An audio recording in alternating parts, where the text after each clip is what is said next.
There are a few things that I have a natural talent for, but in general, those things weren't where I invested my time.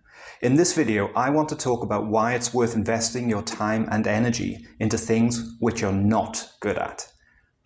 I give you the Derek Zoolander Center for Kids Who Can't Read Good.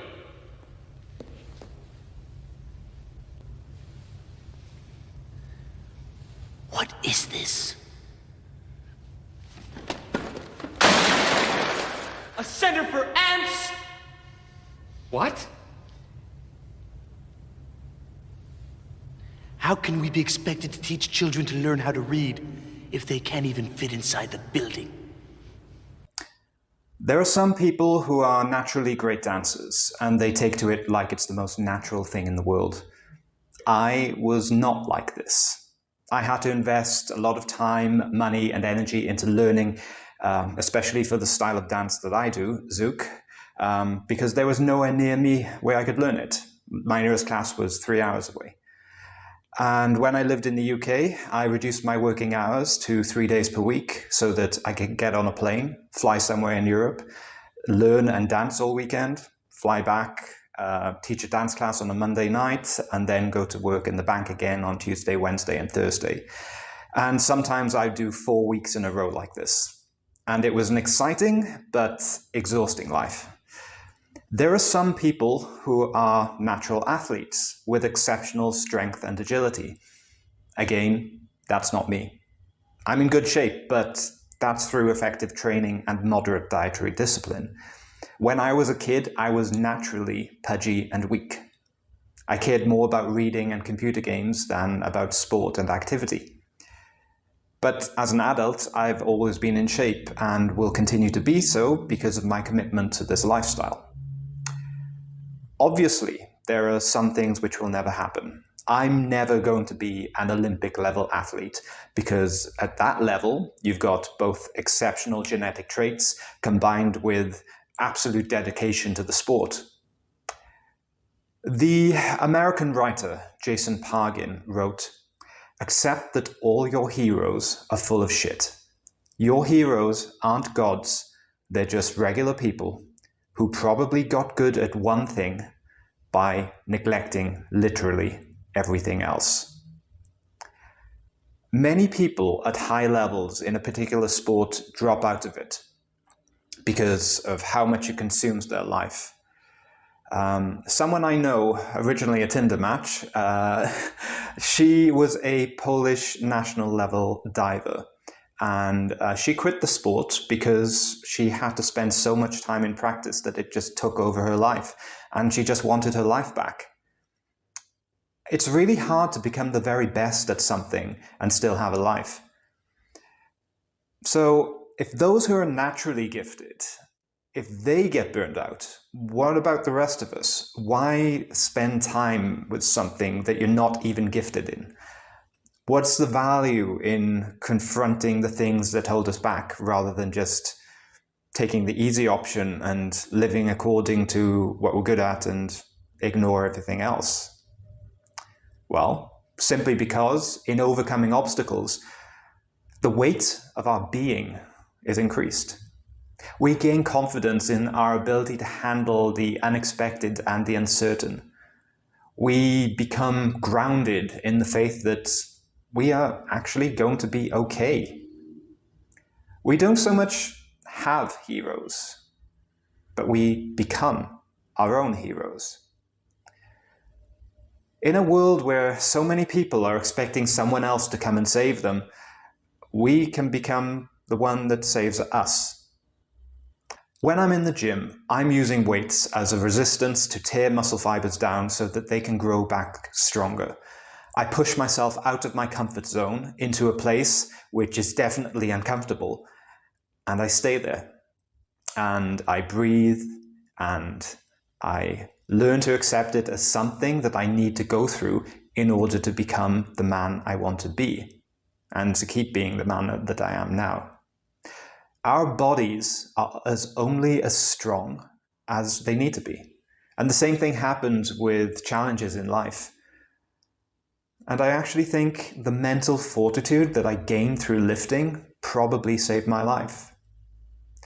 I'm a huge advocate of therapy, but I didn't have therapy until I was 31 years old. But I've been lifting since I was 13. And I really think if I didn't have that mental fortitude, then I don't know what would have become of me. I know that there are some things that you cannot process. Even now, even with therapy, there are some things that you cannot process without throwing yourself out into the world in order to face that which is uncomfortable or that which you fear. This weekend, I will be doing something that I used to be terrible at.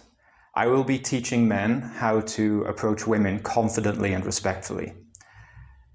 And I'm doing this because I really enjoy helping people overcome challenges, especially ones that I used to be terrible at and that they may have been terrible at. Why was I terrible at it? Because I was terrified of it. I would say it was my biggest fear. Not just from fear of rejection.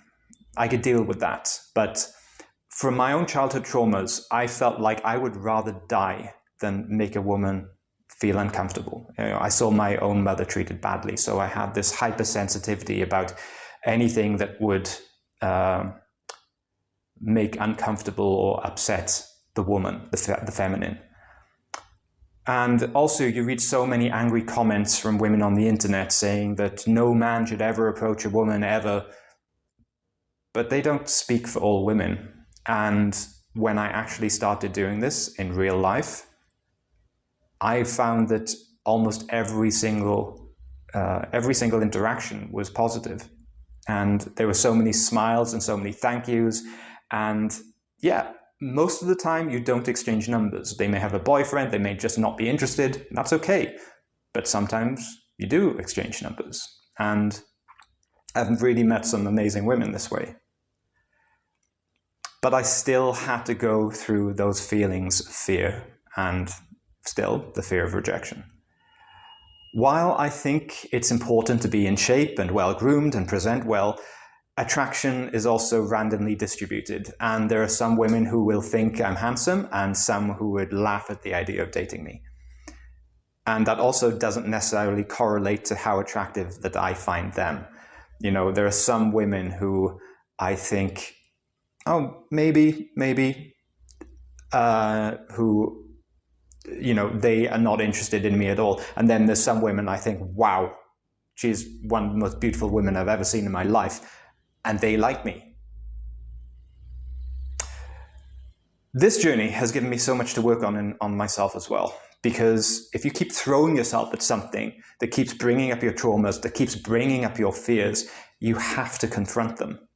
Because if you don't, they're given away in things like your posture, your eye contact, your vocal tonality. If I approach with the feeling like, oh, she's probably not going to want anything to do with me, it will fail.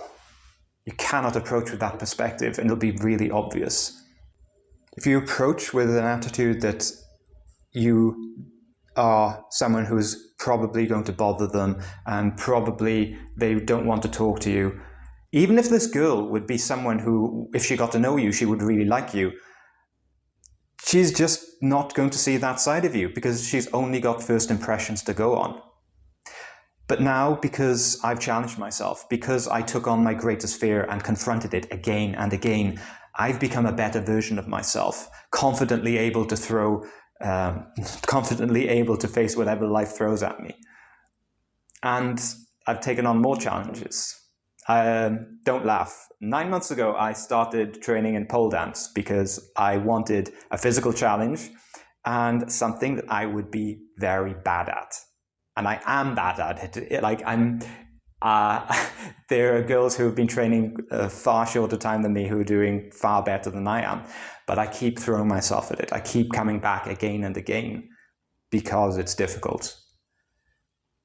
Because I believe, and I've seen evidence that I become a better, deeper, stronger person through overcoming those challenges.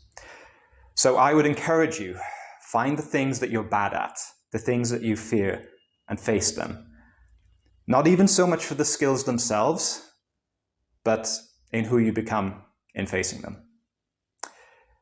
Thank you very much for listening. If you've liked this video, please leave a like and comment, and I'll see you next time. Take care.